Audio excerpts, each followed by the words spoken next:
ఖమ్మం జిల్లాలో విషాద ఘటన చోటు చేసుకుంది. వార్డెన్ మందలింపుతో మనస్తాపానికి గురైన 9వ తరగతి విద్యార్థిని స్లీపింగ్ పిల్స్ మింగి ఆత్మహత్యకు పాల్పడిన ఘటన ముదిగొండ మండలం వల్లభిలోని కస్తూర్బా హాస్టల్లో జరిగింది.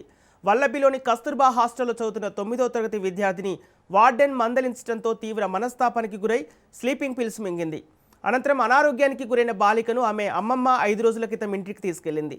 అనారోగ్యం మరింత తీవ్రంగా మారడంతో తల్లిదండ్రులు బాలికను ఆసుపత్రికి తరలించారు. అయితే చికిత్స పొందుతూ ఆమె మృతి చెందింది.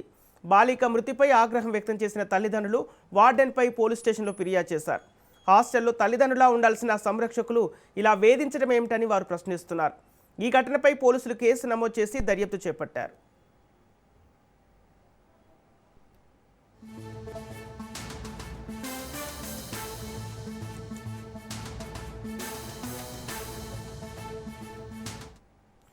ఇదే అంశానికి సంబంధించి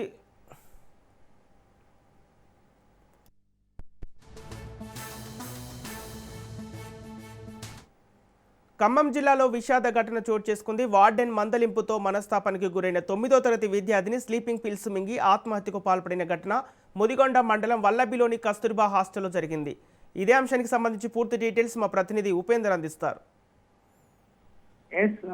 సంపత్ ఇప్పటికే ఆశ్రమ పాఠశాలలో హెచ్ఎం ఆయా వేధింపులతో విద్యార్థిని అయితే మోతాదుకు మించి ఐరన్ మాత్రలు మింగడంతో ఆత్మహత్యకైతే పాల్పడింది. ఈ ఘటన ఖమ్మం జిల్లా ఏదైతే ముదిగొండ మండలం వల్లభి ప్రభుత్వ గిరిజన ఉన్నత పాఠశాలలో అయితే జరిగింది. అయితే ఏదైతే ఖమ్మం అర్బన్ మండలం దంసలాపురానికి చెందినటువంటి చింతకాయల శ్వేత ఏదైతే పాఠశాలలో 9వ తరగతి అయితే చదువుతుంది. అయితే కొద్ది రోజులుగా ప్రధానోపాధ్యాయుడిగా ఉన్నటువంటి శివాజీ వర్కర్ వేధిస్తున్నాడంటూ కూడా మనస్తాపానికి గురైనటువంటి బాలిక ఈ నెల 8వ తేదీన ఐరన్ మాత్రలు అయితే మింగింది. అయితే మరుసటి రోజు నీరసంగా ఉండగా తల్లిదండ్రులు సమాచారం ఇవ్వడంతో శ్వేత అమ్మమ్మ వచ్చి ఇంటికి తీసుకెళ్లింది. అయితే అప్పటికే ఆమె తన బాధ ఎవరికి చెప్పుకోలేదు. ఇక ఖమ్మంలోని 3 ప్రైవేట్ ఆసుపత్రుల్లో చికిత్స చేయించినా తగ్గకపోవడంతో హైదరాబాద్ అయితే తరలించారు. అయితే కుటుంబీకులు హైదరాబాద్ తరలించే ప్రయత్నంలోనే పరిస్థితి విషమించి మధ్యలోనే ఆమె మృతి చెందింది. కాగా శ్వేత మృతికి పాఠశాల హెచ్ఎం వర్కర్లే కారణం అంటూ కూడా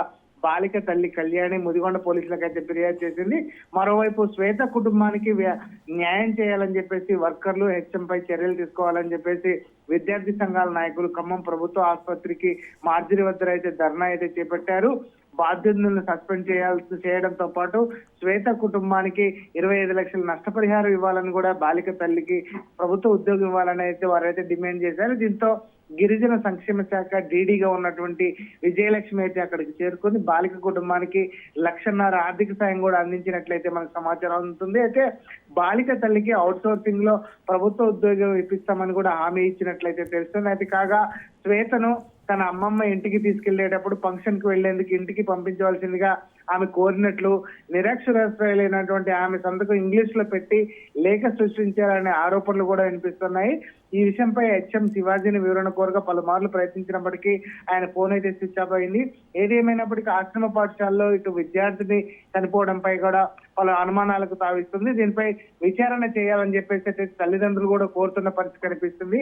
ప్రస్తుతం అంటే ఆ మృతదేహాన్ని కూడా అటు సొంత గ్రామానికి కూడా తరలించే ప్రయత్నం అయితే చేస్తున్నారు. పోలీసు బందోబస్తు నడుమ వారిపై కేసు కూడా నమోదు చేస్తామని హామీ ఇవ్వడంతో తల్లిదండ్రులు అయితే శాంతించారు. Sampath. Okay, right, thank you Upender.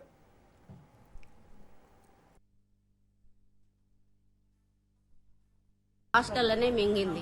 ఇక హాస్టల్లో మింగింది. ఇక మా అమ్మ తీసుకొచ్చింది. మాకెవ్వరికి చెప్పలేదు. ఇక మా అమ్మ కూడా బతిలాడి చెప్పమ్మా ఏమైంది చెప్పమ్మా అన్నా గానీ మా అమ్మ అడిగినా గానీ చెప్పలేదు. మా అమ్మ తీసుకొచ్చింది 10వ రోజు తీసుకొచ్చింది. వాళ్ళే ఫోన్ చేశారు హాస్టల్ నుంచి. బీపీ డౌన్ అయ్యి కింద పడ్డామా గ్లూకోజ్ పెట్టినాం పిల్ల నీరసంగా తీసుకుపోనంటే తీసుకొచ్చింది. అట్లా ఇక అన్నాక వాళ్ళు ఆయమ్మ గినక మరి దాన్ని బట్టి మేము ట్రీట్మెంట్ చేయాలి కదమ్మా నువ్వేం చెప్పట్లేదు రిపోర్ట్లో తేలుతుంది మీరు చెప్పకపోయినా అని అంటే ఇక అప్పుడు మాకేం తెలియదు మాకు అసలు తెలియదు అని అంటే తెలియదు ఇట్లా ఎంత భయపడ్డది అమ్మాయి బాగా భయపడి మైండ్లో బాగా ఇట్లా పెట్టుకుంది అని అన్నారు వాళ్ళు. అన్నాక ఇక అప్పుడు ఆయమ్మ ఒక పిల్ల ఆంటీ నువ్వు చెప్పు ఆంటీ అంటే నాకు తెలియదమ్మా నాకు కూడా తెలియదురా అసలు నేను దీనికని పోయినాం దీన్ని చూపించుకొని వచ్చిండ్రా నేను హాస్పిటల్లో మరి ఇట్లా తెలియదమ్మా అన్న అంటే ఆ అమ్మాయి పోయి అడిగిందంట. అడిగితే చెప్పింది. అమ్మాయి పోయిన కాసేపటికి మళ్ళీ ఇంకొక డాక్టర్ అమ్మ ఉంది అక్కడ. ఏం చెప్పారు మీకు అక్కడ? పిల్లలు కానీ వీళ్ళు కానీ ఏం చెప్పారు అక్కడ? పిల్లలు ఏమైందమ్మా అంటే ఆ అమ్మ ఇట్లా బెదిరిస్తే మాత్రలు వేసుకున్నా చెప్పిందంట. ఏం బెదిరించిందో తెలియదు ఇక.